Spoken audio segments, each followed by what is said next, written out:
buen día.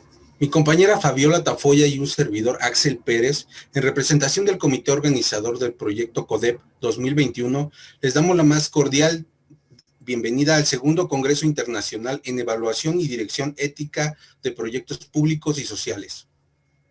Antes de entrar en materia con la conferencia del día de hoy, quisiéramos compartir con ustedes la siguiente frase de Oscar Wilde. No es la lógica la que hace a los hombres razonables, es la ciencia de la ética la que hace buenos a los hombres. Con esta frase presente, damos inicio a la introducción de nuestros ponentes. El día de hoy, contamos con la valiosa presencia de 5 ponentes. Ellos cuentan con una destacada trayectoria en la gestión de proyectos y su relación con las tecnologías de la información. A continuación, comenzaremos con la semblanza de nuestros ponentes. Doctor Israel Ortega Cuevas, egresado de la Facultad de Ingeniería de la UNAM en 1998, con el título de Ingeniería en Computación, complementó sus estudios con una maestría en Administración y un doctorado en Ciencias de la Administración, ambos realizados en la Facultad de Contaduría y Administración de la UNAM, de donde obtuvo mención honorífica. También es Project Manager Professional, certificado por el PMI. Desde hace más de 20 años labora como técnico académico en la Dirección de Sistemas de la Dirección General de Personal, dependencia donde coordina equipos de desarrollo de software para la elaboración de sistemas institucionales. Doctora Yolanda Angelina Altamirano Sánchez ostenta el grado de doctorado en Ciencias de la Administración por la UNAM, maestra en Tecnologías de Información y Administración por el ITAM e ingeniera en Electrónica por la UAM, certificada por el Project Management Institute como Project Manager Professional PMP. Posee una vasta experiencia aplicada como consultor senior, con más de 20 años de experiencia en administración de proyectos, desarrollo de modelos de ética e integridad, procesos de negocio, gestión del cambio, coaching directivo, intervención organizacional, proyectos de tecnologías de información y proyectos sociales. Ingeniero Israel Velázquez Gutiérrez. Estudió su carrera profesional en la Escuela Militar de Ingenieros de la Universidad del Ejército y Fuerza Aérea Mexicanos.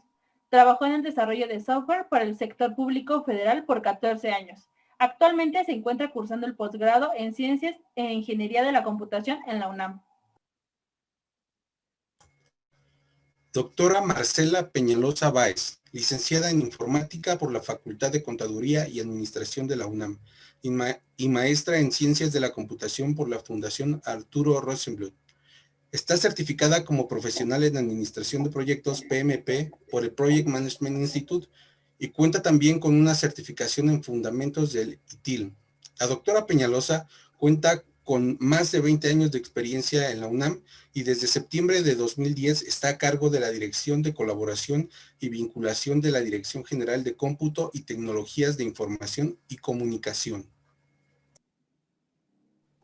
Actuario Germán Ernesto Zapata Ledesma. Es egresado de la Facultad de Ciencias de la carrera de Actuario y de la Maestría en Ciencias de la Computación en el IMAIS. Trabajó en Infonavit y la SEP, en el área de TI, y en 1986 se incorporó a la iniciativa privada IP, laborando para varias empresas del sector de las tecnologías de la información y comunicaciones, hasta el año 2018. Actualmente se encuentra laborando en la UNAM como profesor de un seminario de la administración de proyectos, proporcionando además conocimientos importantes de cultura organizacional, empresarial, de compañías de tecnología de la información y comunicaciones. Recuerden que pueden compartir sus comentarios en la sección correspondiente del chat en vivo de Facebook y YouTube. Sin más preámbulos, demos una calurosa bienvenida a nuestros 5 ponentes del día de hoy con la conferencia Elaboración de productos de software para la organización pública. Consideraciones éticas. Muchas gracias. Pues bueno, empezamos con nuestro panel. Tenemos aquí especialistas justamente en el desarrollo de proyectos para el sector público.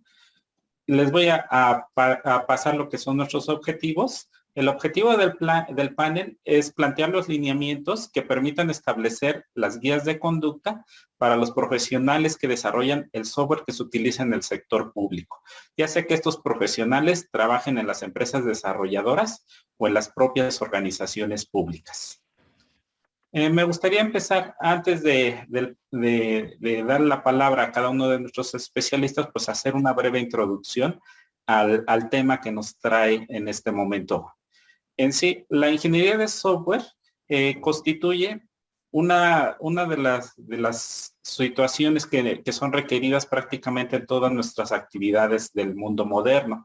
Podríamos decir que prácticamente ya no hay ni empresas, industrias o organizaciones que no estén vinculadas al propio software.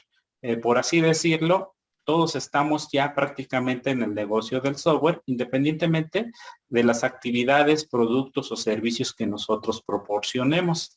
Esto nos obliga a reexaminar cómo reestructuramos y gestionamos a nuestras organizaciones, privadas o públicas, y por lo tanto al profesionista que desarrolla software.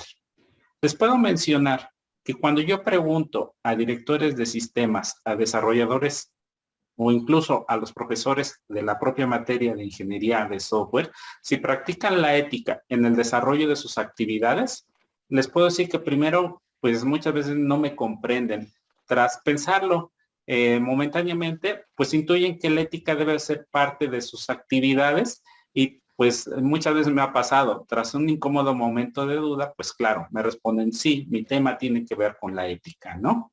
Este panel no solo es para dar certeza al profesional que desarrolla software respecto a sus actividades, también es para guiar las guías de conducta, plantear los lineamientos éticos y hacer consciente a este trabajador del conocimiento que sus actividades pues están vinculadas al bien común, al bien de la sociedad. El profesionista que desarrolla software tiene a su alcance, como bien lo podemos ver en esta lámina, tiene a su alcance un conjunto de prácticas y normas que detallan exitosamente las habilidades, son habilidades duras, que deben de aplicarse en el desarrollo de software. Así tenemos, por ejemplo, los estándares que nos plantean organizaciones como el PMI, como las normas ISO, o también prácticas de la ingeniería de software. Entonces, aquí, en este momento, pues ya con esto estaría cerrando la introducción y me gustaría plantear una pregunta para la doctora Yolanda Altamirano. En este contexto, ¿por qué son necesarios los códigos de ética para el profesionista que desarrolla software? Adelante, doctora. Bien, muchas gracias, doctor Israel Ortega. Primero es importante que definamos que cuando hablamos de la ética profesional, nos encontramos con diversas posturas centradas en elementos técnicos que están relativas al proceso administrativo o a las basadas en las fuerzas normativas y legales, o aquellas que están centradas en la economía, ¿no? Como la eficacia, la productividad, el rendimiento, la competencia. Y todas estas posturas están preocupadas, pues, por la racionalidad en cuanto al costo-beneficio y la alineación al derecho que establece estas normas y prohibiciones, interactuando con estas tecnociencias bajo la concepción de las buenas prácticas o las mejores prácticas. Entonces, los códigos de ética establecen dentro de estas mejores prácticas normas de actuación que orientan a los practicantes para poder dilucidar entre los diferentes modos posibles de actuación y alternativas a elegir entre las acciones correctas.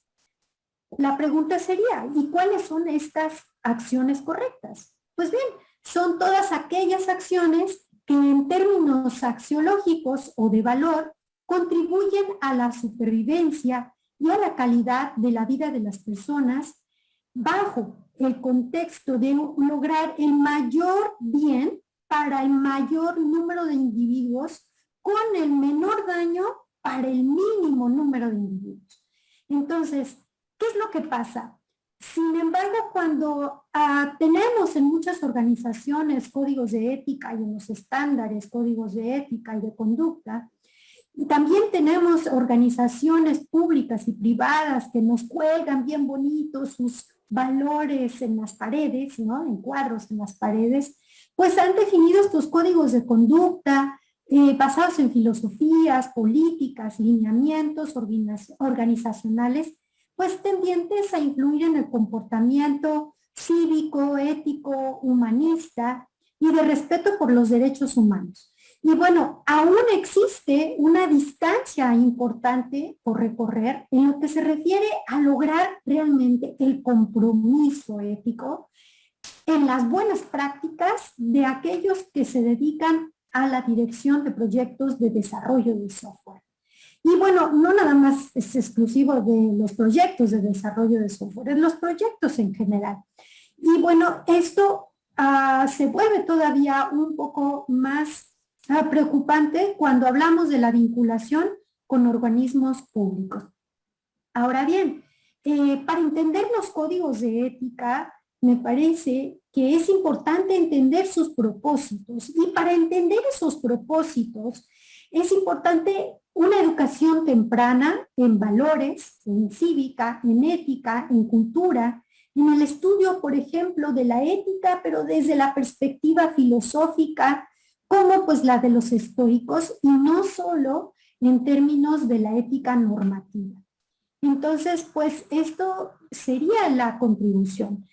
Inducir a todas las carreras, no nada más exclusivas de la ingeniería de software, sino yo creo que atañe a todas las carreras, a todos los niveles, incluyendo el nivel de educación superior y de posgrados, materias y asignaturas en donde se estudie la ética, más allá de elementos normativos. Bueno, sería todo de mi parte. Gracias, doctor. Muchas gracias, doctora. Me gustaría pasar a la siguiente lámina. Y en este momento pues vamos a hablar un poquito sobre el conocimiento que se desarrolla en el sector público. Y más que nada pues en cuanto a relación al desarrollo de proyectos. Me gustaría preguntar a nuestros panelistas sobre las transferencias y las prácticas que deben ser parte de la entrega del producto a la organización pública.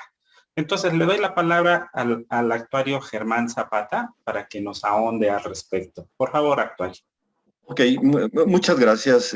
La verdad es que sí hay mucho que decir al respecto. Afortunadamente, hemos tenido algunas experiencias. Y bueno, las experiencias se han ido acumulando conforme los años. Y bueno, si bien estamos hablando de la transferencia, digamos, en este caso al sector público, esto no es limitativo, ¿no? Definitivamente lo que estemos mencionando aquí debería de ser una práctica común para cualquier sector, ¿sí? Pero hoy nos toca y hoy nos atañe hablar del sector público porque es algo sumamente importante en el día con día. Como ejemplo, digamos, voy a listar algunos de los puntos que para mí son muy importantes señalar en este tipo de transferencia de conocimiento. Y lo primero es la creación de equipos de trabajo híbridos, ¿sí? O sea, para poder hacer una buena transferencia del conocimiento, ¿sí? A través de los productos que nos hayan contratado, pues es necesario la inclusión. O sea, ya pasaron esos tiempos en donde llegaba el proveedor, tomaba nota de lo que tenía que hacer y se iba y regresaba después de no sé cuánto tiempo. No, hoy en día el trabajo es codo con codo, el entendimiento, el conocimiento de los procesos que van a ser sujetos a ser automatizados vía el software, pues los conocen o los deben de conocer perfectamente las instituciones que están contratando los servicios de las empresas. Entonces, hay que estar con ellos, hay que incluirlos, hay que tenerlos, hay que aprender de ellos, ¿sí? Entonces, eso es altamente recomendable, ¿sí? Equipos de trabajo híbridos. Además, tenemos que considerar que la capacitación, ¿sí? Que finalmente va a ser derivada, digamos, de lo nuevo que se vaya a crear, pues es fundamental. Siempre lo ha sido en cualquier proyecto, no tiene por qué dejar de ser. La capacitación sobre la nueva tecnología, los nuevos productos, la nueva funcionalidad, mediante, obviamente, cursos, talleres, manuales, es además necesario y es fundamental, porque también hoy existe, y perdonen la frase en inglés, el on-the-job training, ¿sí? ¿Esto qué quiere decir? Que el entrenamiento se va a hacer sobre el trabajo, sobre la marcha. No podemos nada más estar esperando la sesión de entrenamiento, sino en el día con día, en la experiencia, en el estar todos los días con los usuarios, es fundamental este entrenamiento, ¿sí? Por el otro lado también, obviamente tenemos que entregar material, ¿sí? Las entregas normalmente pues, son software, manuales, ligas, referencias, licencias, etcétera. Hoy en día, a mí me ha tocado la transición de que prácticamente la mayoría, si no es que todo el software que se desarrolla para el sector público, pues está basado en licenciamiento gratuito. Entonces, es fundamental estar en las últimas versiones, hay que estar siempre refrescando, entendiendo cuáles son aquellas plataformas, cuáles son esas versiones que requerimos entregar. Y bueno, algo que para mí ha funcionado y quiero compartirlo con ustedes es no solo vamos a entregar los productos contratados. O sea, siempre cuando estamos hablando de servicios profesionales, vamos a estar hablando de valor agregado, ¿sí? En este caso, ¿qué es un valor agregado cuando nosotros estamos haciendo software? Bueno, pues obviamente hay mucho que podemos hacer, pero fundamentalmente es pensar en el futuro. El futuro inmediato después de que nosotros terminamos una implementación, ¿cuál es? Pues es después del entrenamiento, después de que nosotros podemos ya estar seguros de que los usuarios van a hacer un buen uso, valga la redundancia, de todo lo que se acaba de entregar, pues lo que procedería es nosotros retirarnos, o sea, me refiero a nosotros como proveedores, pero no podemos nosotros simplemente desaparecer del mapa. Tenemos nosotros la obligación de seguir con ellos, seguir con los usuarios, pero no presencialmente. Podemos estar nosotros a su disposición. Obviamente, la mayoría de los productos de software requieren que se entregue una garantía, requieren un periodo de estabilización, ¿sí? Pero yo me quiero referir más bien a los momentos en donde efectivamente ya el producto está maduro, ya se está utilizando. ¿Qué pasa en aquellos momentos de conflicto? ¿Qué pasaría si hubiera una situación grave en donde hubiera que reinstalar todo? Bueno, eso es parte del entrenamiento, eso es parte de los entregables que debería de cualquier proyecto tomar en cuenta. O sea, tenemos que entregar perfectamente claro cuál es la manera de que nos vamos a recuperar de un desastre. ¿Sí? Un desastre puede ser una caída de los servidores o el hackeo de nuestros sistemas. Entonces nosotros como proveedores tenemos que también estar pensando en eso. A eso me refiero con el valor agregado. Muchas veces esto no va a estar en los contratos, pero sería muy bueno, ¿sí? Como una responsabilidad ética de nosotros, pensar en las posibilidades que pueden ocurrir. No podemos pensar que todo va a estar bien siempre, ¿sí? Entonces, para mí eso es muy importante, el poder darles todo el conocimiento a los usuarios para poder reinstalar en caso de desastre. Y por el otro lado, pues lo que es fundamental también hoy en día, proporcionar todo lo necesario, metodologías, herramientas, para que se mantenga la operación funcionando de manera óptima, de tal manera que sea independiente del proveedor. O sea, lo que se está buscando hoy en día, bueno, ya desde hace tiempo, es que las instituciones, el sector público, sea independiente de los proveedores. ¿Es necesario muchas veces contratarlos? Sí. ¿Por qué? Porque nuestros equipos de trabajo en el sector público pueden estar saturados. Y es necesario traer gente de afuera para que nos ayude. Ok, sí, pero nosotros en el sector público nos vamos a seguir encargando de la operación en el día con día, ¿sí? Entonces, es muy importante que tengamos todas las herramientas, todas las metodologías. Si no existen estándares, también establecer los estándares, ¿sí? Sugerencias, implementación, entrega de frameworks, ¿sí? El framework hoy en día es fundamental. Hay instituciones públicas en donde tenemos aplicaciones de todo tipo, ¿sí? Heredadas sin el código fuente, y muchas veces están desesperados los departamentos de TI del sector público porque tienen que avanzar, tienen que irse integrando en la actualidad y no tienen los fuentes, no tienen eso. Entonces, una de las cosas que nosotros debemos de hacer es eso, darles una plataforma para que se construya de manera permanente, si es posible, ¿sí? A partir de esa plataforma y otra vez buscando la independencia, ¿sí? Entonces, básicamente eso es lo que yo tengo que compartir con ustedes a través de a través de la transferencia de conocimiento. Muchas gracias, actuario.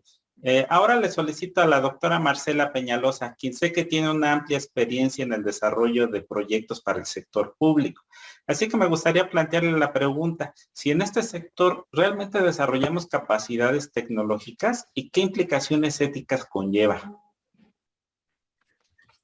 ¿Qué tal? Muchas gracias, Israel. Gracias por la iniciativa de este panel. Y bueno, pues además, pues felicito a los alumnos que están interviniendo en toda la organización del Congreso.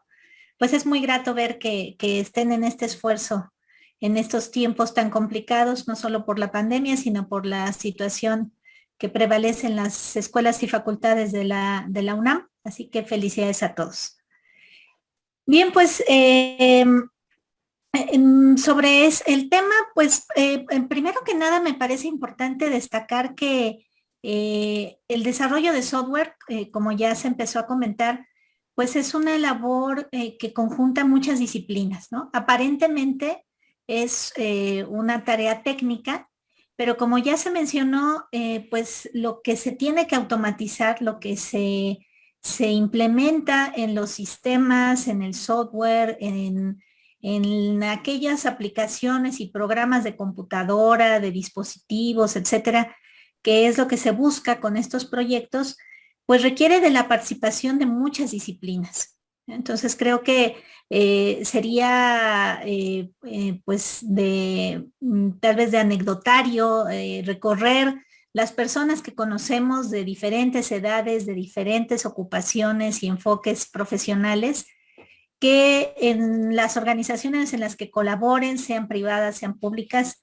seguramente han estado involucradas en el desarrollo de algún sistema, ¿no? Ya sea en decirle a alguien qué es lo que hacen para que se pueda automatizar o en implementar esa automatización. Entonces son proyectos, son actividades que requieren de la participación de muchos tipos diferentes de personas.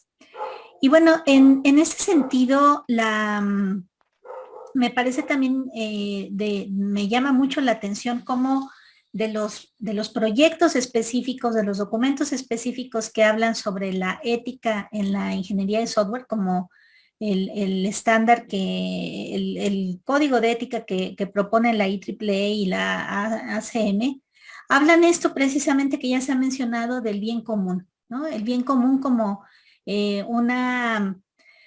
un faro de luz que tiene que orientar nuestro actuar, ¿no? Porque lo primero que se pide para quienes intervenimos en estos proyectos de desarrollo de software es que pensemos siempre en el bien común. Y esto quiere decir tanto el bien nacional en el caso de los países, como también en el bien de las organizaciones. Uno en estos proyectos, tanto si es una persona que está transmitiéndole a un técnico cómo automatizar una función, como si es el técnico que la está implementando en un programa de computadora, todos deben orientarse por ese bien que se va a lograr al pues obtener un software, un sistema de información, una base de datos y todos sus componentes que verdaderamente funcionen. Y esto, aunque parece obvio, pues creo que en términos de ética, de cultura, de cómo se orienta el comportamiento humano, no hay nada obvio, ¿no? Y creo que es pertinente que estemos en esta discusión, que se promueva, que se continúe a lo largo del tiempo, que se promueva también discutirla en las aulas, porque cualquier comportamiento hacia el bien o hacia el no bien, pues es una construcción cultural, social, que se desarrolla poco a poco.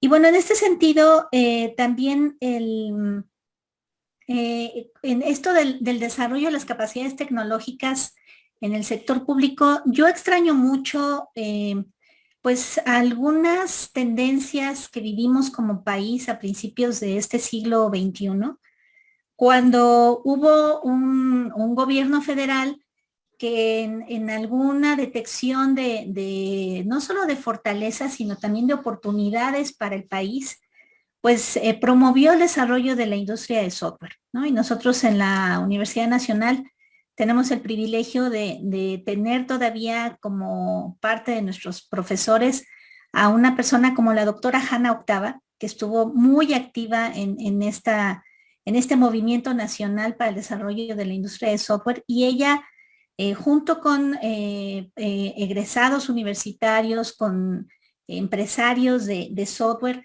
desarrollaron un estándar nacional para promover la calidad en el desarrollo de software y desarrollar también las capacidades de las empresas, pero también que se pudiera desarrollar el bien comprar por parte del gobierno, que eso es fundamental para que esta industria se desarrolle de manera adecuada, como lo hemos visto en otros países.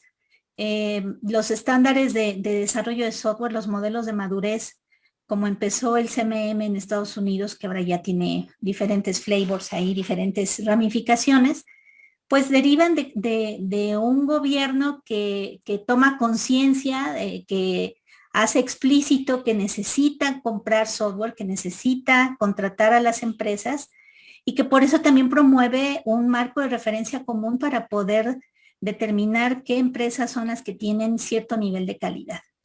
Y entonces todo esto genera un círculo virtuoso que permite que las universidades que producen a los profesionales que participan en la construcción de software, que las empresas que proveen los servicios al sector público, que el sector público que compra, pues todos vayan desarrollando estas capacidades para poder hacer mejor, cada vez más, con mayor calidad, no solo el desarrollo de software, sino también pues todo el marco ético de actuación alrededor de esto. Y bueno, lo que sí puedo decirles a partir de la experiencia que tenemos en la UNAM respecto a vincularnos con el sector público es que sí, cada vez es más complicado esto, el poder llevar pues relaciones sanas, proyectos exitosos, pues porque la normatividad de adquisiciones del sector público es muy pesada. O sea, realmente para poder desarrollar un proyecto para el sector público, uno se tiene que apegar muchísimo al contrato. Entonces, los contratos derivan de términos de referencia para los proyectos que también deben ser preparados con mucha calidad, demostrando ese dominio de las competencias y capacidades tecnológicas del gobierno que está comprando, pues para que efectivamente los empresarios, la industria de software pueda responder con buenas propuestas adecuadas para la necesidad que se va a desarrollar, que se va a solucionar a partir de estos contratos. Y también uno como proveedor pues tiene que ser muy cuidadoso porque esto, el marco en general que norma, que regula, que observa, que le da seguimiento a toda la actuación respecto al sector público también es muy puntual, se hacen auditorías donde lo que dice el contrato es lo que debe estar en los entregables. Entonces, creo que lo mejor de todo, y además es un punto de partida excelente para una buena relación entre quien compra software y quien lo desarrolla, pues que todas las condiciones estén muy claras en los términos de referencia, en los anexos técnicos y en los contratos. Entonces, son campos muy interesantes y donde creo que sobre todo, regreso para concluir a estas palabras del bien público que ya se han mencionado, que se mencionan en el Código de Ética de la IEEE, porque pues eso es lo que nos tiene que orientar, el hacer las cosas bien, porque así es bien, es lo conveniente, lo adecuado, lo ético para la nación y para los profesionales. Gracias, Israel. Gracias, doctora. Ahora sí, un buen recuento histórico y pues está, más que nada, nos está planteando cómo en México se han desarrollado estas capacidades de software. Y ejemplo, pues es la norma internacional, ¿no? La 29110 que estuvo basado en todo este planteamiento de la doctora Hanna, ¿verdad? Muy bien, pues ahora vamos a cambiar de lámina y vamos a hablar justamente de esto que comentaba la doctora Marcela, el bien común. Entonces, ahora me gustaría darle la palabra al ingeniero Israel Velázquez y me gustaría preguntarle acerca del conocimiento en el sector público, ¿qué es lo que debemos de asegurar cuando utilizamos, ya se está mencionando el open source, el código abierto? ¿Qué debemos asegurar cuando utilizamos este código abierto cuando lo utilizamos en proyectos públicos? Porque pues entendemos que este software está siendo desarrollado por gente externa a nuestro proyecto. ¿Qué implicaciones tiene para nuestros proyectos? Por favor, ingeniero. Adelante. Gracias por la palabra, gracias por la oportunidad de participar aquí con ustedes en este evento para externar mis puntos de vista. Si bien es cierto que ha sido muy loable el esfuerzo que ha venido en el sector público desde hace ya algunos años, como lo menciona la doctora Marcela, también es bien cierto que aún falta mucho por madurar dentro de las organizaciones públicas. Yo considero que para poder echar un vistazo hacia la salud del profesionista del desarrollo de software dentro de las organizaciones públicas, debemos de voltear a ver también el ecosistema político en el que éste se encuentra inmerso. En un país como el nuestro, donde la situación socioeconómica de México nos antepone condiciones de competitividad para luchar por los proyectos que salen en licitaciones públicas, pues a veces hay ciertos detalles que se podrían pasar de alto de parte de los posibles proveedores con tal de cumplir esos términos contractuales que se van a establecer, como son tiempos, objetivos alcanzables. Considero que por parte de los que estén dentro de las organizaciones públicas, que como lo mencionó el actuario Germán al principio, que van a ser los que van a recibir estos productos del software, es sumamente importante que tengan presente como código de ética profesional, como parte de su día a día laboral, el estricto sentido de lo que se está requiriendo. Y con esto me quiero decir que no todo el software que se contrata en la Administración Pública Federal puede desarrollarse abiertamente, confiando en frameworks, confiando en software que ya está hecho en librerías y reutilizar código. Tenemos que voltear a ver la naturaleza propia de la necesidad, tenemos que voltear a ver si se trata de un software de situación crítica, de un empleo bastante crítico, donde no podamos confiar en algo que ya está hecho y quién sabe qué me esté dando aquí, porque posiblemente eso me podría llevar a una catástrofe tecnológica más adelante, donde lo posible que se pueda ahorrar en estos términos por hacer un desarrollo rápido, pues no sea congruente con un daño social que una catástrofe me pueda provocar algo que ya venga adentro. Entonces, considero que es sumamente importante tener presentes siempre dos cosas. Primero, la naturaleza propia de la necesidad que se esté requiriendo. Y segundo, por parte de los proveedores y por parte del personal que está dentro de las instituciones públicas, pues tener este requisito riguroso de verificación estricta de qué es lo que se está empleando de materia prima para hacer este otro producto que está requiriendo la administración pública. Esto es por un lado. Ahora bien, para poder lograr que esta transferencia del conocimiento se considere como un activo dentro de esta organización y que se pueda capitalizar y se pueda proveer a futuras generaciones, desde luego, de una mejora de esta experiencia que se adquiera durante este desarrollo, es muy importante también, y voy a retomar las primeras palabras que mencionaba, hablar del ecosistema laboral. Y en muchas ocasiones, este ecosistema laboral, desde luego, está supeditado a una situación política. ¿En cuántas ocasiones nos hemos encontrado nosotros con la frase, a lo mejor, de que los pequeños esfuerzos que se hacen dentro de estas organizaciones públicas con las áreas de desarrollos internas que tienen, la misma gente que trabaja ahí, el mismo personal, denosta ese trabajo? no le da el crédito, la credibilidad y el uso que se debería entender, y trae como consecuencia inmediata pues una desmoralización de los posibles desarrolladores. Es ético hacer un buen desarrollo, pero también es cierto que influye en esto mucho la moral de las personas que están a cargo de estos desarrollos.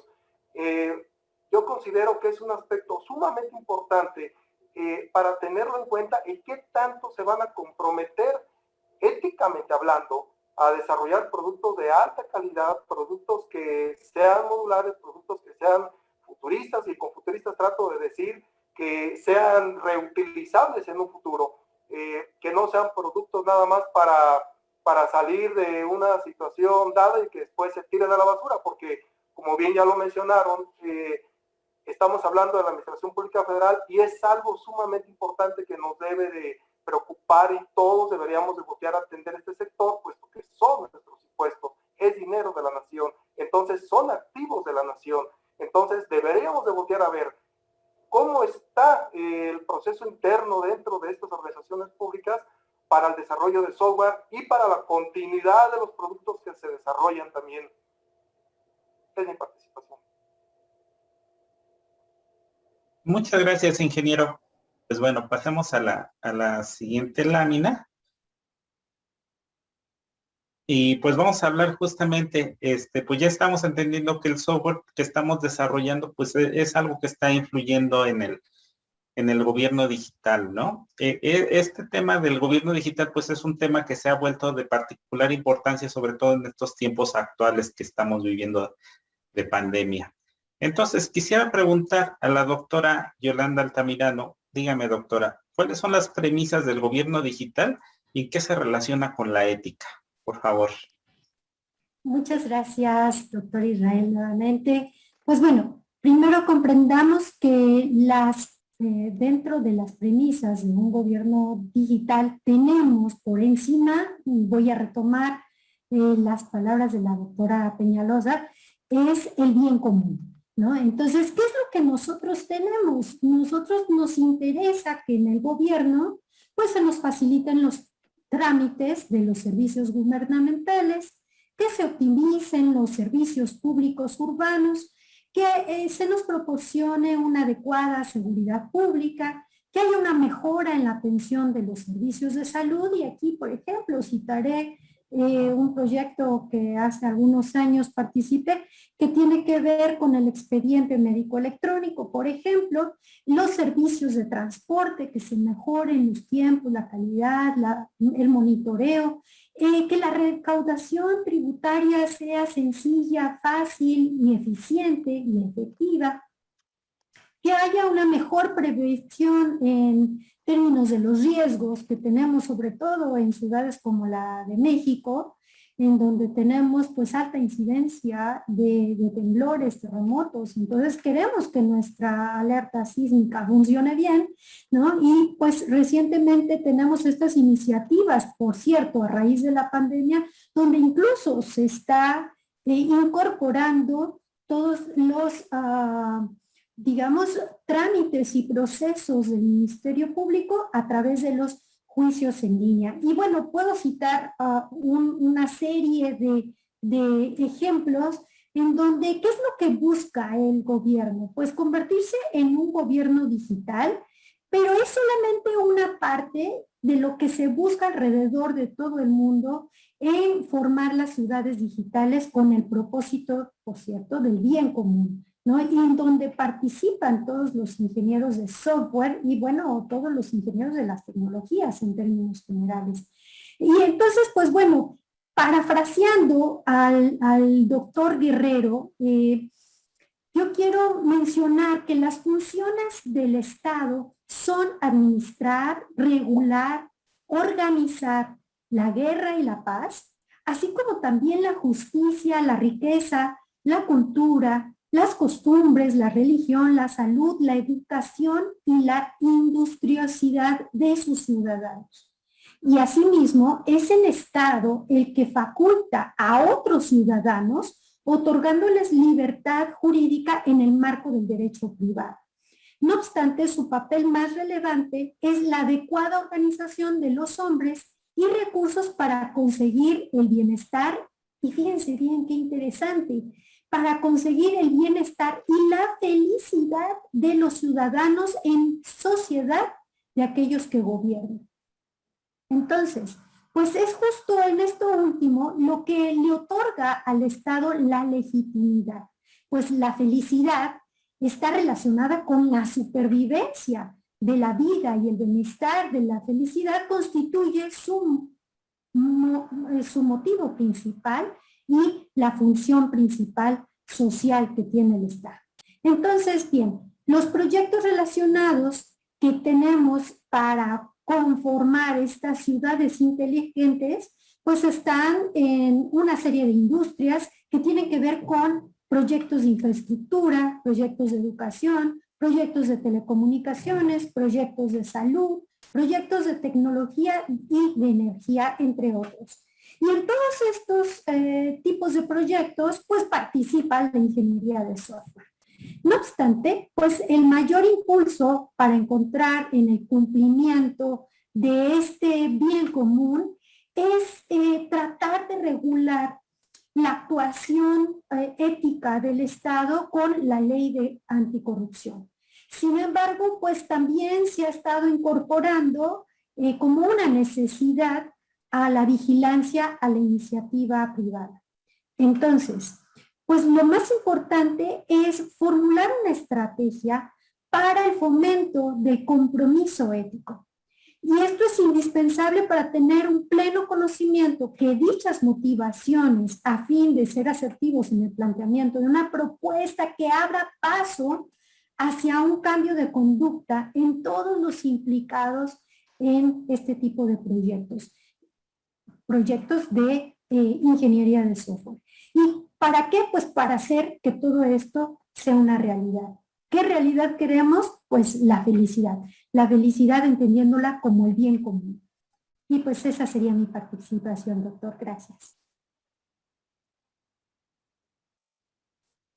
Muchas gracias, doctora.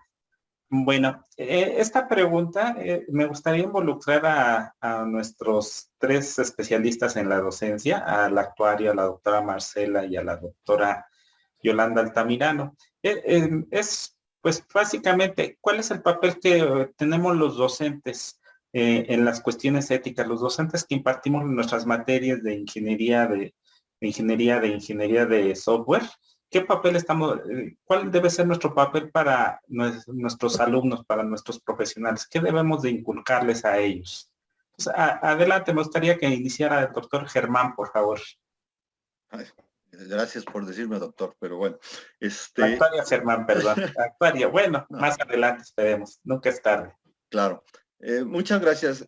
Bueno, independientemente de lo que hemos estado escuchando, que es extremadamente importante plantear bien en dónde estamos, a dónde estamos apuntando, que prácticamente me refiero al sector gobierno. Nuevamente, las trincheras que son donde nosotros trabajamos en la parte docente son indistintas. O sea, no importa mucho, no importa la diferencia de cuál va a ser finalmente el propósito o el contratante de nuestros estudiantes. Entonces, esto es lo que me encanta a mí, que esto es totalmente horizontal. O sea, encaja perfectamente en el sector público y en cualquier otra área. ¿Y a qué me refiero? Voy a tratar de ser breve porque tengo mucho que decir, pero particularmente ahorita con la información que nos compartió la doctora Marcela, me hizo vibrar mucho porque la doctora Hanna Octava fue mi profesora en el IMAS. Ella recientemente había llegado de Polonia y estaba impartiendo varias clases en el IMAS. Entonces yo fui su alumno y ahora en el 2013 que me reintegré a la docencia después de un lapso bastante grande, desde el 85, 86 hasta el 2013, son muchos años, yo llegué a la facultad proponiendo un seminario de administración de proyectos. porque todos estos años que estuve yo fuera trabajando, me di perfectamente cuenta de que es algo fundamental, ¿sí? Entonces, el papel que nosotros, como representantes de las instituciones de educación superior, en el planteamiento de este compromiso ético, es primero hacer ver, hacerles entender a nuestros propios alumnos e incluso a nuestros propios profesores, porque la mayoría de las carreras relacionadas con las tecnologías de la información y comunicación, todas esas materias son evaluadas prácticamente con proyectos. Entonces, los alumnos están trabajando desde muy temprana edad en proyectos. Lo que pasa es que realmente no están trabajando con una metodología, ¿sí? Y el propósito fundamental de los alumnos es aprobar la materia, es decir, que salga el proyecto. No les importa el cómo, ¿sí? Pero cuando estamos afuera, cuando salimos a la realidad, todo importa, ¿sí? Y yo quiero dar todavía un paso antes, ¿sí? El papel fundamental que a mí me orienta mucho y le dedico demasiado tiempo, es al paso previo, que es el entendimiento del problema, ¿sí? Ya sea a través de una licitación pública, a través de una invitación, a través de cualquier mecanismo en el cual yo esté involucrado para poder plantear una propuesta de proyecto, ¿sí? Lo más importante es entenderlo, ¿sí?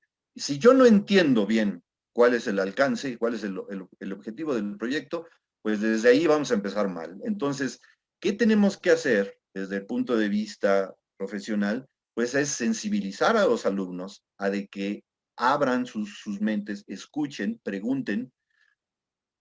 Alumnos de último semestre de ciertas carreras nunca habían escuchado hablar de lo que es una minuta, por ejemplo, ¿sí? Que es un documento fundamental para cualquier reunión, ¿sí?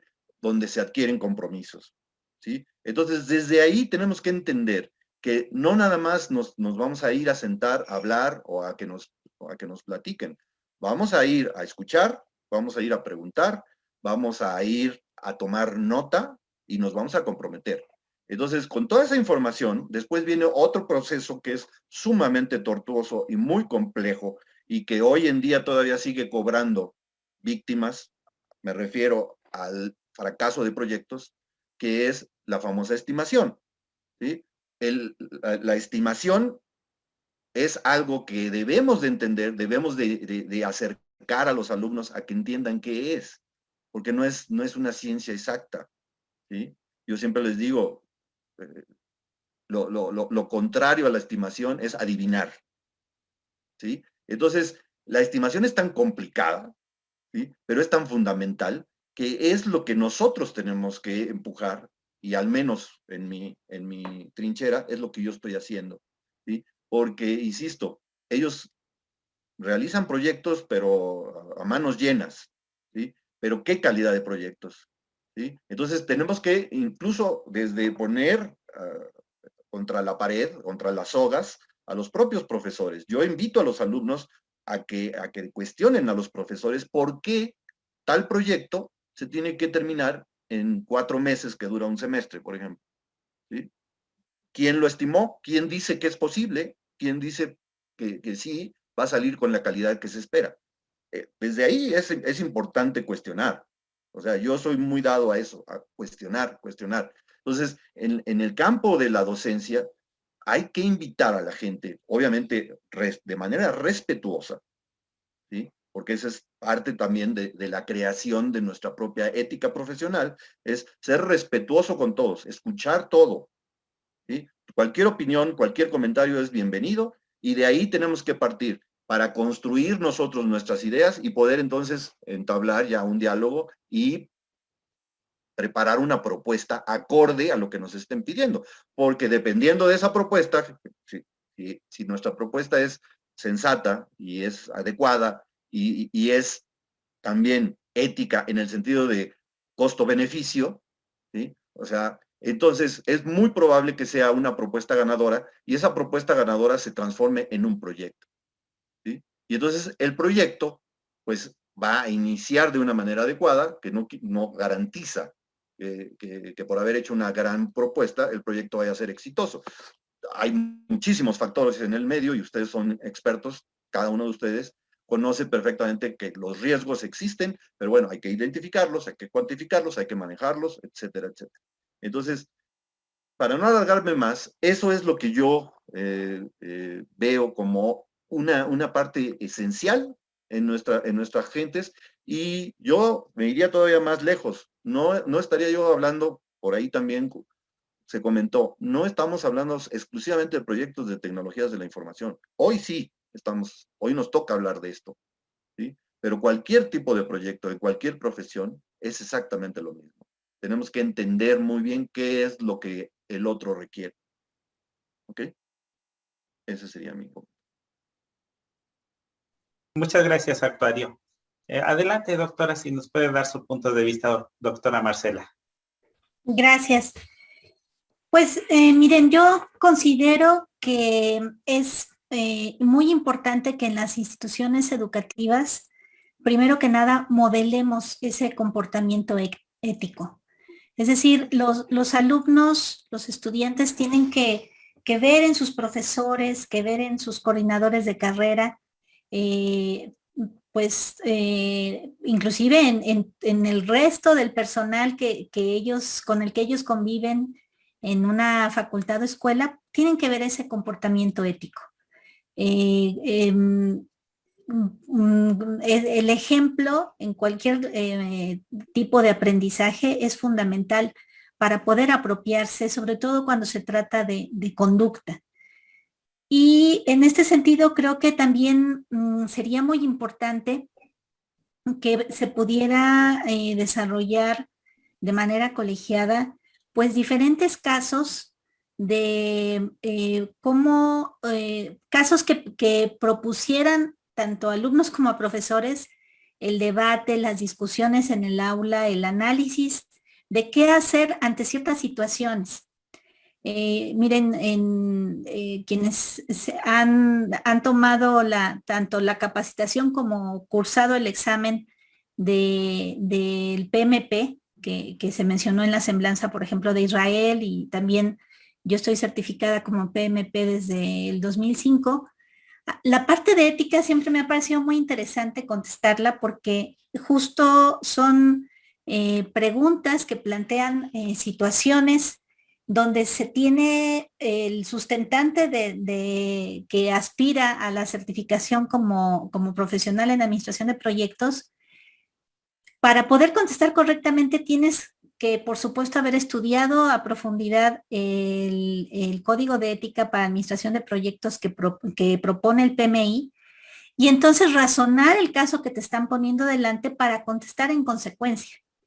Y créanme que son preguntas que a veces generan mucha duda interna de si no hay más de una opción correcta entre las opciones que presenta el examen.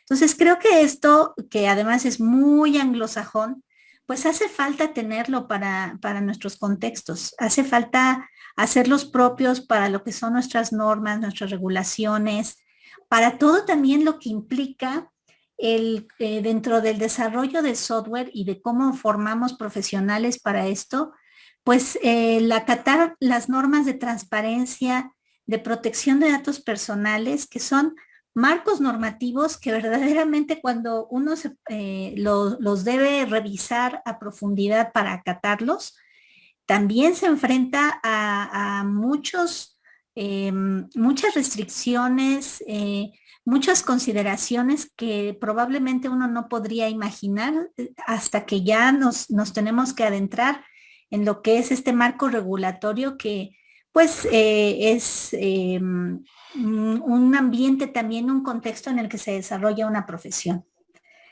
Y yo creo que aquí también nos hace falta desde las instituciones de educación superior promover más una identidad de gremio en lo que es el desarrollo de software, ¿no? Entre este sector profesional.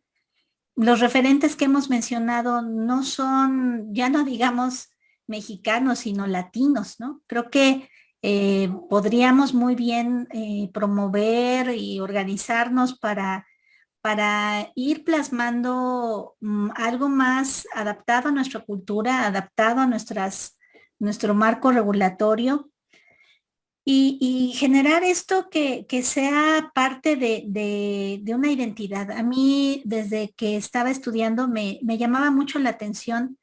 Yo estudié en la Facultad de Contaduría de la Universidad, de la UNAM, y pues ver, por ejemplo, los administradores que también estaban en la facultad, pues cómo tenían esto del colegio de licenciados en administración, o no se diga los contadores que también tienen una actividad gremial colegiada muy sólida, de mucha tradición. Y parte de la actividad de esos colegios, de esos gremios, es generar códigos de ética para los profesionales. Y yo extraño mucho esto en nuestro ámbito. Creo que deberíamos de promoverlo. Sería un muy buen proyecto. Pues además muy revelador este panel. Estamos oyendo a personas con mucha experiencia, con mucha visión. Y bueno, pues eso creo que sería pues un excelente paso a seguir. Aprovechar también a Hanna Octava, que la tenemos como un emblema un activo tremendo para la UNAM y para nuestro país. Y alrededor de Hanna, muchos docentes que en las instituciones de educación superior han pugnado por formar alumnos que sepan desarrollar software con altísimos estándares de calidad, que se atrevieron a soñar en hacer un estándar mexicano, y que creo que ahora nos haría mucho bien a todos a lo mejor recuperar por ahí algún proyecto que ya exista, un código de ética mexicano, pero si no también, aunque exista, actualizarlo. Simplemente les voy a poner en la mesa el enfoque de género.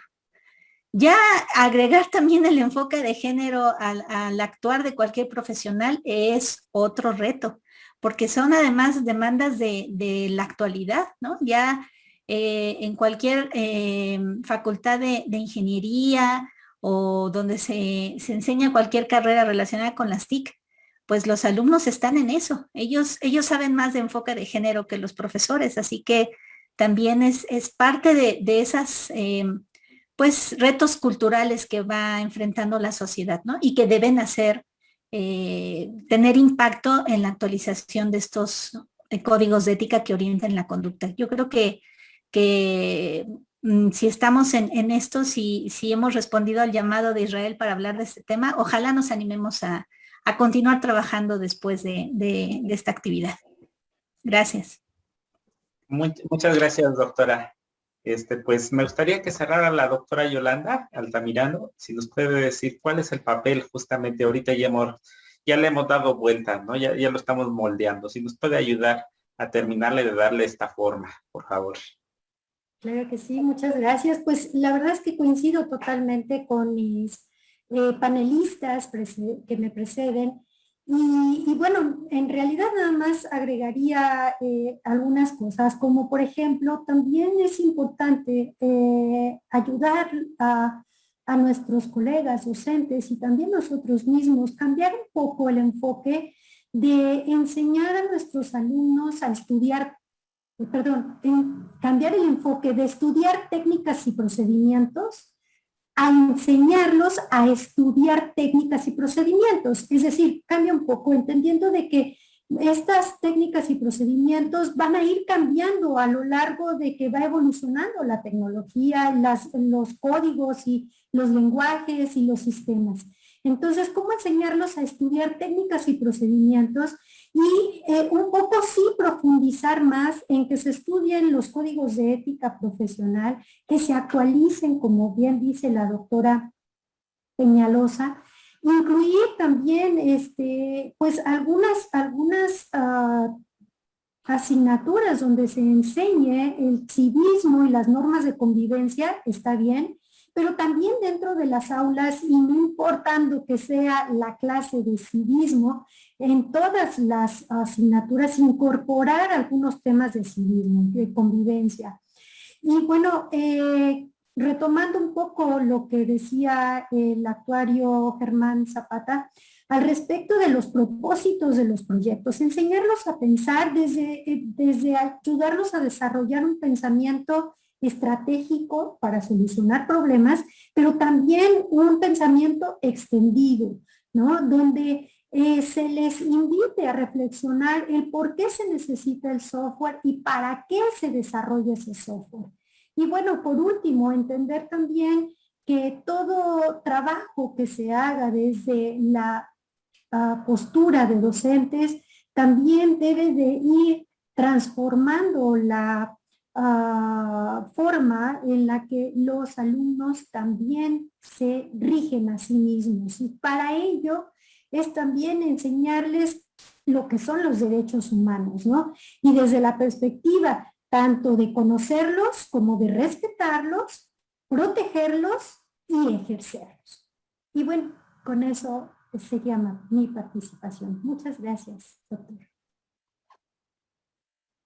Muchas gracias, doctora. Muy valiosas aportaciones. Pues bueno, ya nos vamos acercando al final de nuestras preguntas y pues ya más o menos estamos moldeando y pues le pediría ahorita al ingeniero Israel Velázquez que nos ayude justamente a concluir esto.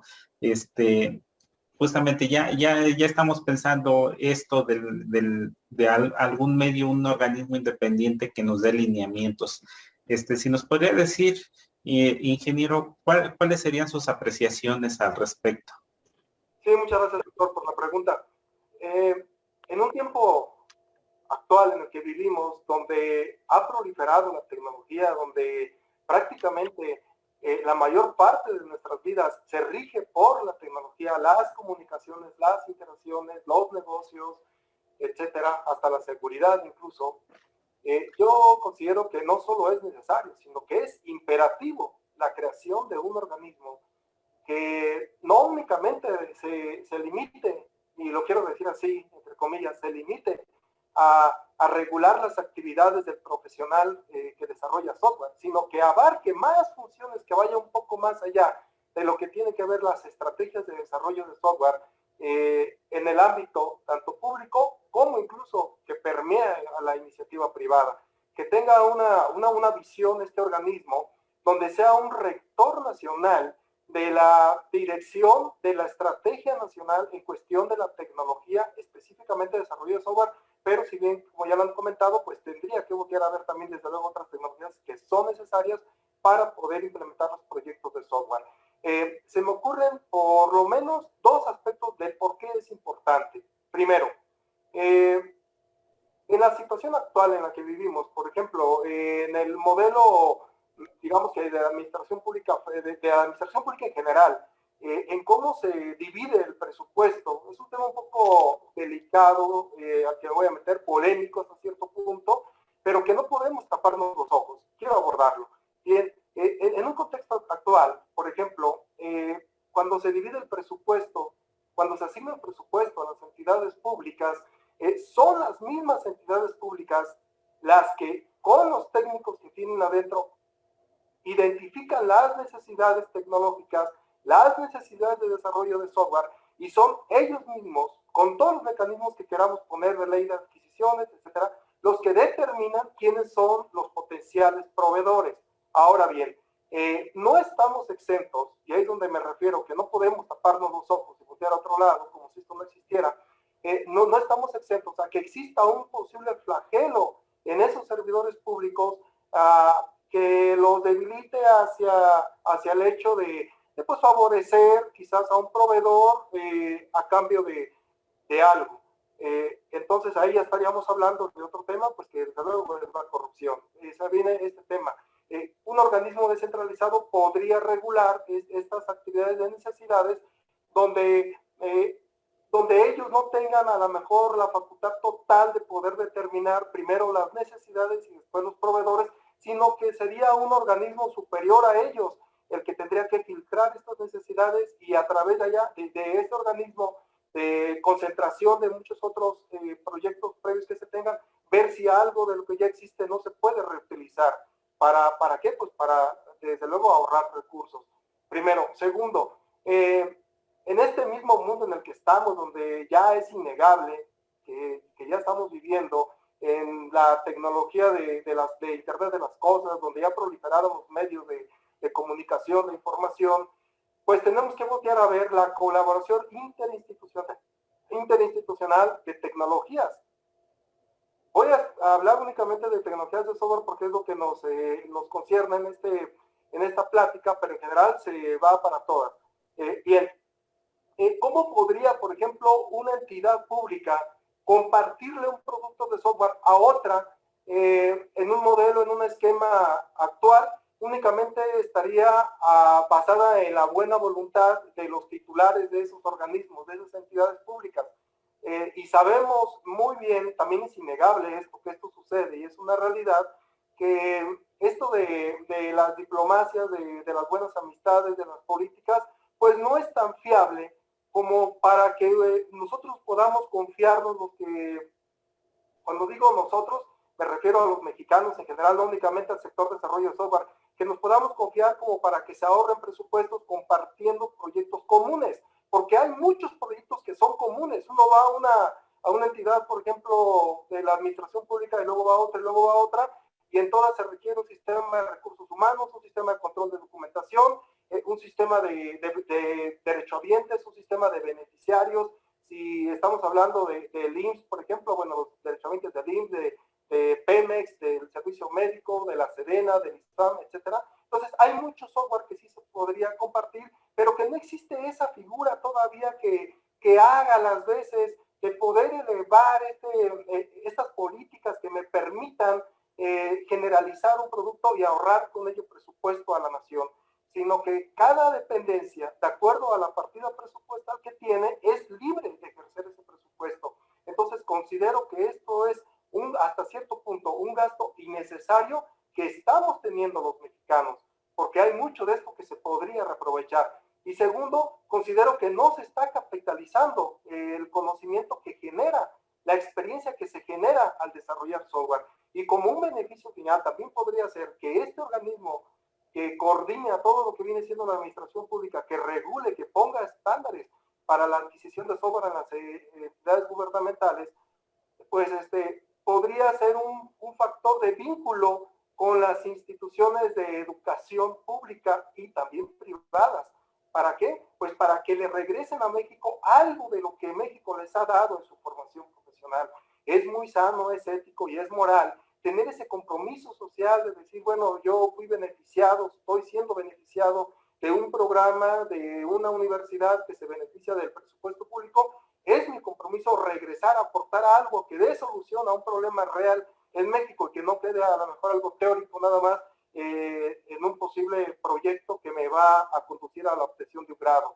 Entonces, considero que, retomando la pregunta inicial, considero que no solo es necesario, sino que es imperativo, que deberíamos de proponer la creación de un organismo y que no únicamente ese organismo se limite a regular las actividades de un profesional en particular, sino que vaya más allá, a regular como tal el uso de tecnologías, de adquisiciones, en todo lo que es, en una primera instancia, la administración pública y después que permee también a la iniciativa privada, porque considero que también es necesario estar conscientes que es imposible poder separar la administración pública de la iniciativa privada.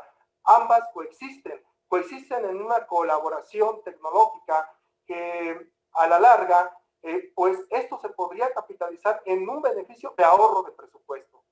Es mi participación. Gracias. Muchas gracias, ingeniero. Una propuesta muy, muy, muy interesante, ¿no? Justamente dar elementos de gobernabilidad de tecnologías de la información al propio sector público. Pues muy bien, pues estamos llegando a nuestra etapa de conclusiones. Les quiero agradecer a cada uno de ustedes por la participación en este panel. Y pues me gustaría empezar esta vez con la doctora Yolanda Altamirano, si nos puede decir cuáles son sus conclusiones acerca de este panel que hemos desarrollado. Pues únicamente retomar que la actuación ética establece el orden en la convivencia para garantizar la supervivencia en sociedad y como grupos humanos. Y es importante que en la incorporación de la infoética de la formación profesional, pues se tengan considerado los proyectos sociales para la generación de estos beneficios sociales y su sostenibilidad. Muchas gracias.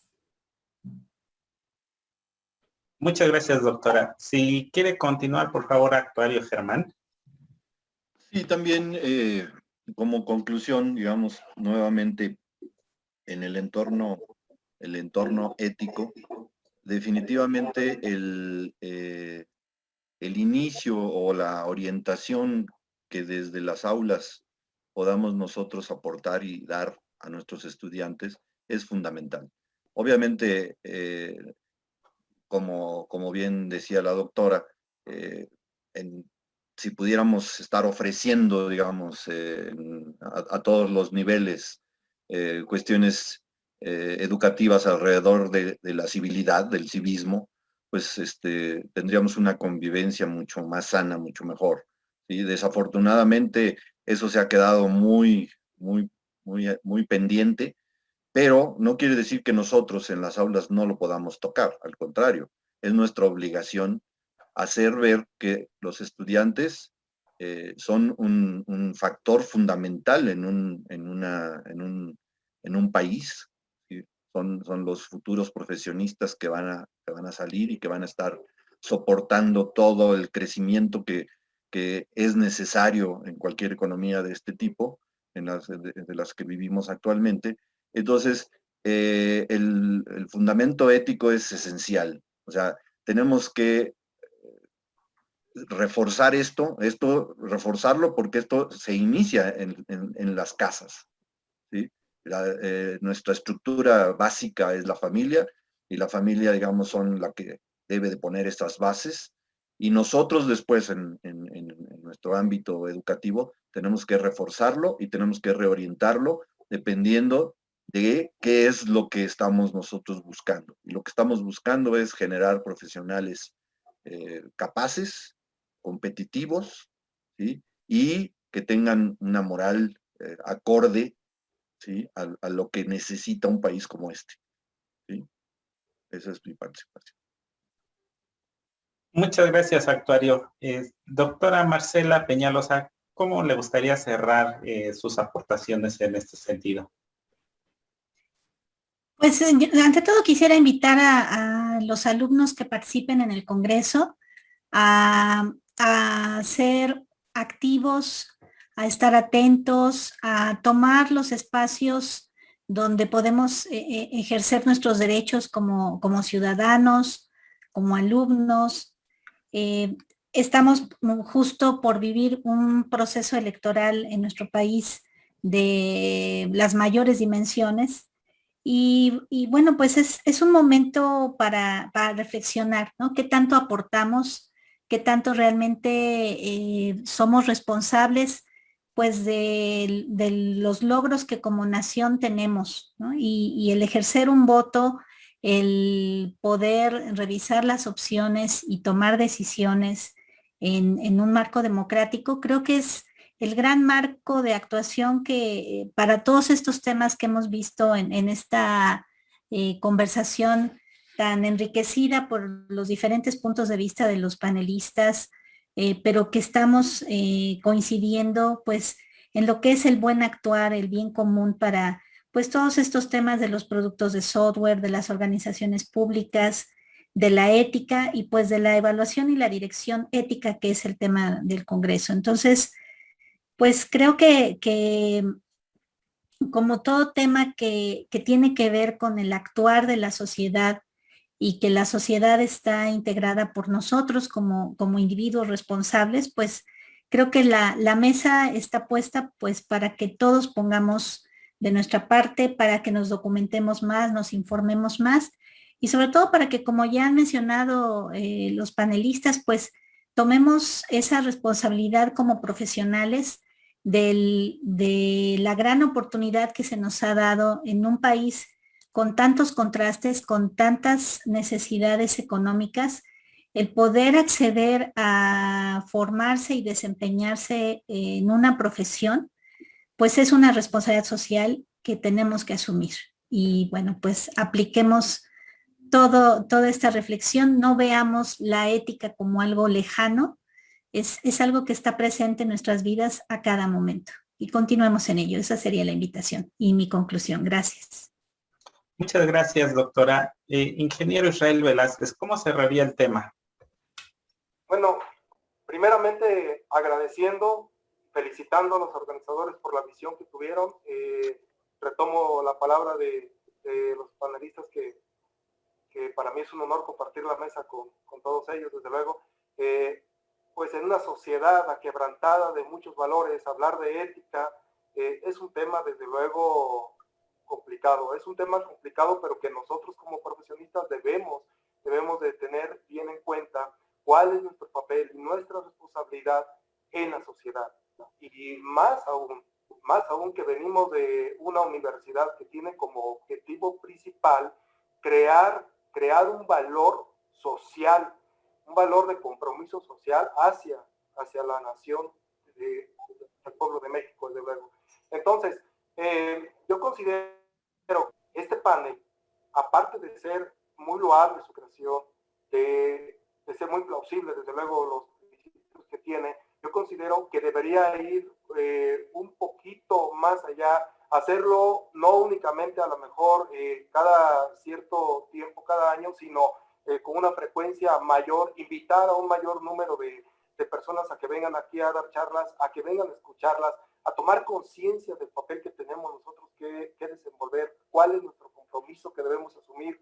Y desde luego sería muy plausible que aquí no únicamente estuviéramos los que estamos en formación, sino que también estuvieran personas de la Administración Pública Federal de distintos niveles para que tomaran conciencia de algunos puntos importantes que aquí se abordan, principalmente, por ejemplo, estas prácticas que nos van conduciendo hacia ser más colaborativos interinstitucionalmente hablando, pues son beneficiosas para México, aunque como estamos supeditados a las tendencias políticas, se va a una corriente política, llega a otra, y esa corriente política que llega tira a la basura todos los esfuerzos. Yo lo he visto. Pues al final los que perdemos somos los mexicanos. Entonces considero que eso también debería ser ético, poner candados que eleven a un activo nacional, incluso los pequeños esfuerzos que otras corrientes, aunque no sean de la misma que está en la actual, han hecho, pues continúen. ¿Para qué? Pues para que no gastemos tanto cada sexenio que se está renovando la política. Considero que la ética y principalmente ese tipo de eventos debería también de voltear a ver hacia este sector público, de tomar una estrategia de cómo invitarlos, cómo captarlos, para que ellos también se compenetren en esto y todos juntos en una amalgama de pensamiento vayamos hacia la mejora, desde luego hacia la mejora y hacia el beneficio nacional. Es mi conclusión. Gracias. Muchas gracias, ingeniero. Pues bueno, resultan muy interesantes sus planteamientos. He aprendido demasiadas cosas en cuanto a al papel que tenemos nosotros, tanto como profesionales como docentes, en cuanto al tema de la ética. Me gustaría invitarlos justamente que este panel sea el inicio de algo que no termine nada más en una mera plática, en una mera reunión, ¿no? Me gustaría invitarlos a que con todo lo que hemos expuesto, pues demos lugar al planteamiento de un código de ética para el profesional que desarrolla software. Quizá tenga su sección sobre cómo debe de ser el profesional en el sector público y también en el sector privado, ¿no? Entendemos que el sector público pues tiene como tal conocimiento generado con recursos públicos y que por lo tanto debería ser replicable en el mismo sector y debería ser abierto, incluso posiblemente más allá del sector público. Entendemos que el sector privado tiene su conocimiento y que es el que le da a ellos de alguna manera su ventaja competitiva. Son dos conocimientos completamente diferentes y a lo mejor por eso amerita como un apartado, un código de ética acerca del profesionista que desarrolla software en el sector público y el que desarrolla en el sector privado, ¿no? Entonces me gustaría invitarlos justamente a este proyecto, este nuevo proyecto que sería la creación de un código de ética para el profesional que desarrolla software para el sector público y también para el sector privado. Entonces, pues me gustaría más adelante volverlos a contactar para darle forma a este código. Ya sabemos, propuestas como estas pues nacen, tenemos el ejemplo del agilismo, ¿no? El agilismo en 2001 pues nació también a partir de una reunión de personas que se dieron cuenta que había una necesidad. Pues en este momento nosotros nos estamos dando cuenta que en el sector público mexicano el profesional que desarrolla software para tal tiene necesidad de tener lineamientos, líneas de acción para guiar su comportamiento ético. Entonces pues con esto me gustaría cerrar. Les agradezco a cada uno de ustedes las aportaciones que realizaron en este sentido, ¿no? Pues les damos algunas referencias para que aquellos que están interesados en el tema puedan ahondar más en esto, y pues les dejamos nuestros datos de contacto por si alguno de ustedes pues quiere apoyarnos en esta iniciativa, que yo pienso que va a salir muy bien, muy pronto podríamos concretarla. Pues no me queda más que agradecerle a cada uno de ustedes, pues su papel, a los panelistas por expresar sus ideas y a los organizadores por dejarnos expresarlas, ¿no? Ya que sin su papel, pues tampoco podríamos lograrlo. Pues muchas gracias. Gracias a todos. Muchas gracias, que estén todos bien. Igualmente. Doctor, muchas gracias. Doctora Peñalosa, muchas gracias por compartir este panel también. Muchas gracias a cada uno de ustedes. Gracias a todos, éxito. Un gusto. Primero que nada, me gustaría agradecer por tan interesantes y tan importantes aportaciones que nos han hecho el día de hoy. Y si me lo permiten, me gustaría pasar una ronda de preguntas y respuestas. En esta ocasión me gustaría hacer una pregunta directamente a la doctora Peñalosa, y tras su aportación, si alguien quiere adicionar algo, es bienvenido. Doctora Peñalosa, ¿considera que en general el sector público tiene las certificaciones y capacidades necesarias para desarrollar software de manera ética de la mano del sector privado? La capacidad de desarrollo del sector público no está en un nivel de poder ser autosuficiente. Desde hace muchos años, la política de adquisición de las tecnologías de información y comunicación por parte del gobierno, sobre todo el federal, y en cascada se ha ido replicando hacia otros niveles de gobierno, pues ha reducido el personal con el que se cuenta en las áreas de gobierno. Entonces, difícilmente, a menos que los titulares del Poder Ejecutivo así lo dispongan, se generan realmente áreas de desarrollo tecnológico dentro de las estructuras de gobierno. Sí las hay, y hay muchos gobiernos que sus titulares promueven tener agencias que desarrollen proyectos de tecnología. Los hay en diferentes municipios. La Ciudad de México, por ejemplo, tiene un esfuerzo importante a nivel local de contar con una agencia que hace desarrollos digitales y que apoya, como ya mencionaba la doctora Altamirano, pues la parte del gobierno digital. Pero sí, esto está muy limitado porque desde hace muchos años se orientó más a una política de austeridad, donde, como mencionó en su momento el Actuario Zapata, pues se promovía también pues el buscar soluciones de código abierto y hacer comparativos. Entonces, ante todo, creo que lo que se debe promover de manera importante en el sector público es saber definir qué quiero comprar y después cómo comprarlo bien, y también cómo gestionar el contrato de aquello que compré. Donde la compra puede ser de un servicio, ¿no? Entonces, gestionar el contrato de una empresa o de un ente que me está desarrollando software no es cosa menor tampoco. También hay que aprender a hacerlo de manera ética, responsable y completa. Muchísimas gracias, doctora. Bueno, igual a mí me gustaría agradecerles a todos por abrir esta conversación y que todos puedan escucharlo, su valiosa intervención. Me gustaría hacerle una pregunta a la doctora Yolanda. ¿Qué considera que hace falta para que las instituciones públicas consoliden su actuación en el marco ético que nos han compartido en la sesión de hoy? Muchas gracias, Fabiola, y muy interesante la pregunta. Para consolidar un marco de actuación, pues primero hay que partir de que en realidad ya hay muchos esfuerzos, ¿no? Ya existe como tal un código de ética de los funcionarios públicos. En cada una de las dependencias se ha desarrollado ya desde hace algunos años esto que es el código de ética de cada dependencia.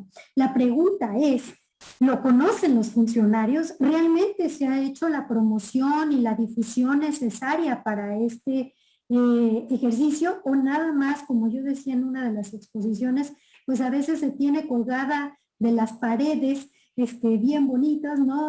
Los valores y aquí tenemos nuestro código de ética, pero la pregunta sería, ¿realmente se hace promoción, se difunde, se hace una capacitación exhaustiva sobre lo que es el código de actuación ética de los funcionarios públicos? A mí me parece que todavía hay una brecha que cubrir en torno a esta consolidación justo por eso. No es que no exista, ¿no? En algunas ocasiones pues tuve la oportunidad de participar para estas rondas y el mejoramiento de estos códigos de ética, sin embargo se quedan en papel. Y se quedan en papel porque no hay esta difusión, porque no hay procesos de capacitación exhaustivos y constantes, ¿no? Entender que la ética no es de, yo ya tomé mi capacitación de 20 horas y sigo 10 años en esta posición y ya nunca más me volví a capacitar, sino debe de ser constante.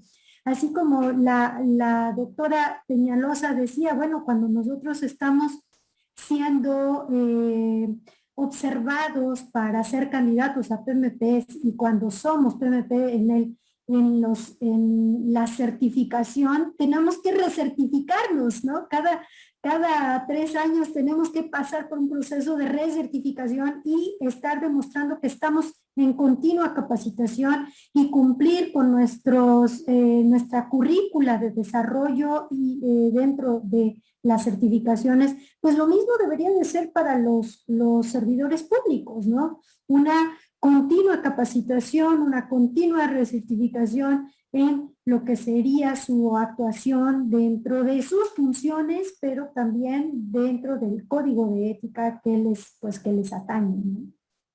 Espero haber respondido a tu pregunta. Gracias, Fabiola. Sí, muchísimas gracias, doctora Yolanda. Si me lo permite el doctor Israel, me gustaría hacerle una pregunta.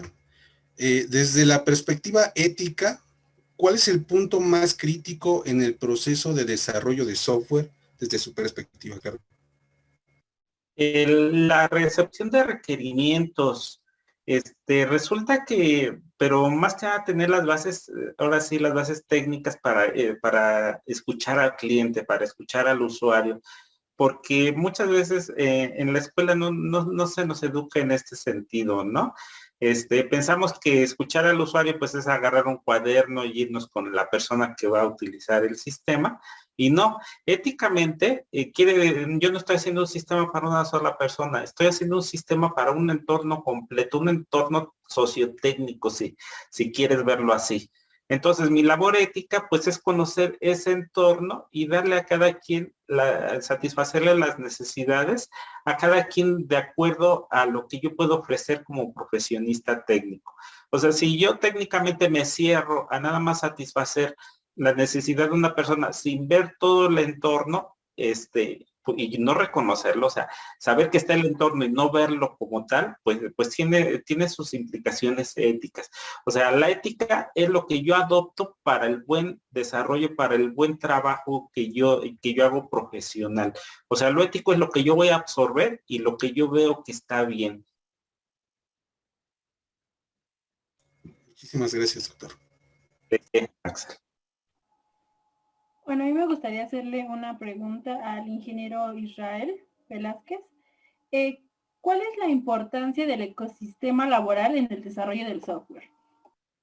Bueno, yo considero que esta pregunta es demasiado profunda, es desde luego muy importante, tiene que ver, toca temas de liderazgo, toca temas incluso psicológicos de las personas que están haciendo esta labor de desarrollo de software. La importancia del ecosistema es tan vital, yo lo veo así, como la importancia de que un pez pueda o no sobrevivir en un cierto estanque de agua. Si un ecosistema laboral es tóxico, tóxico en cuestión de la atmósfera de estrés, tóxico en cuestión de que estén denostando tus esfuerzos, tus trabajos, tus opiniones, incluso tus apreciaciones que tengas de productos tanto que sean de desarrollos propios como de otros que se estén adquiriendo, pues lo que va a conducir es, mi punto de vista y en lo que podría yo compartirles de experiencia, es a una depresión laboral de la persona que está haciendo la labor de fabricar software. ¿Y qué va a traer esto como consecuencia? Pues que va a ir nada más navegando, pasando los días, esperando que llegue la quincena, sobreviviendo. ¿Y qué va a aportar? Bueno, pues nada, pero a lo mejor el no aportar nada no es tanto porque sea su ética de trabajo, sino porque el mismo ecosistema laboral lo guió para allá. Es decir, lo encarceló en este ecosistema donde no le deja opción más que la de sobrevivir, porque al final del día, atrás de esta ética está una necesidad real por el trabajo. Entonces, tenemos nosotros que tomar conciencia, tanto las personas que nos toque desarrollar software, que a lo mejor en los entornos donde vayamos van a ser entornos tóxicos y tenemos entonces un doble trabajo. Uno, contribuir nosotros mismos al fortalecimiento moral interno.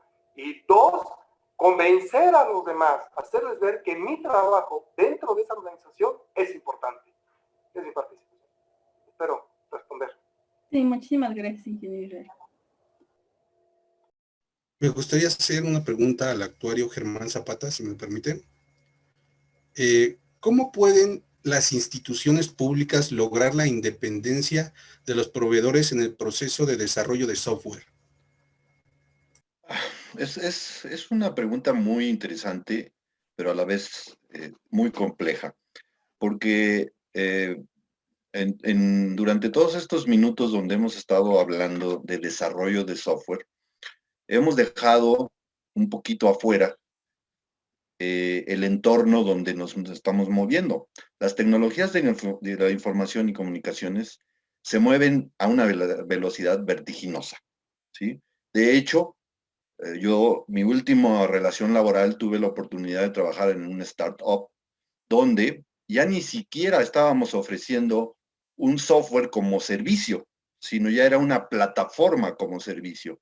Entonces, ahí tenemos nosotros que como que repensar todo lo que acabamos de plantear, digamos, desde el punto de vista ético, pero encaja perfectamente porque son modalidades, ¿sí? Modalidades de productos y servicios que se están desarrollando y que no necesariamente un equipo de trabajo en una entidad gubernamental va a tener que desarrollar, sino va a tener que absorber, va a tener que entender cómo funcionan esas herramientas, porque estamos en una época en donde muchas veces, pues, como también ya se mencionó, lo más importante es la reutilización. Entonces, la reutilización, que es muy fácil o relativamente fácil verla en el sector privado, no es nada fácil, nada sencillo verlo en el sector público y es parte de lo que estamos comentando. Entonces, no sé si estoy contestando tu pregunta, pero me generó esa inquietud de que nos llevemos la idea de que esto se está moviendo muy rápido. Hace unos minutos el ingeniero Israel mencionó el Internet de las cosas. Sí, definitivamente. Esta época en la que estamos viviendo es eso. ¿Sí? Todo se está moviendo, todo se está automatizando. Entonces, nos tenemos que fortalecer de todo eso que se está haciendo, pero al mismo tiempo tenemos que avanzar más rápido. O sea, esto que estamos planteando aquí de generar, digamos, alguna entidad que ayude o que regule a los tomadores de decisiones en el sector público, tiene que considerar esto, porque esto es una realidad. Yo no estoy hablando de algo que va a pasar en los próximos años. Esto ya existe. Ahí afuera hay un montón de proveedores que traen excelentes productos y servicios, y de hecho la propia Facultad de Ciencias está con su incubadora, está generando ese tipo de proyectos. Entonces, tenemos que hacer empatar eso, ¿no? O sea, lo que se está desarrollando, todavía los equipos de desarrollo a la antigüita, digamos, en donde, como ahorita Israel mencionaba, haciendo un poquito de comercial, en el seminario donde yo doy, hablo un poco de la cultura organizacional. La cultura organizacional es fundamental entender desde mucho antes, porque yo puedo llegar y me tengo que integrar un equipo de trabajo, porque normalmente yo no voy a salir egresado y voy a ser el project manager, ¿sí? Voy a salir y me voy a integrar, pero ese project manager tiene las capacidades, tiene la visión ética, tiene todo lo necesario, y si no lo tiene, otra vez, es un ecosistema tóxico, pues ni modo, me arremango y me pongo a trabajar, porque lo que yo planteo en mis seminarios es, bueno, tenemos que hacer cambiar esos ecosistemas tóxicos. No vamos a llegar a quitarlos. Tenemos que llegar y nos tenemos que integrar. Y la manera más inteligente de integrarnos es ir ganando terreno a través de nuestro conocimiento, a través de lo que sabemos, a través de nuestros valores y a través de generar confianza en los demás. ¿Sí? Perdón, me extendí y no sé si contesté tu pregunta. Claro que sí, muchas gracias. Muchas gracias, doctor Germán.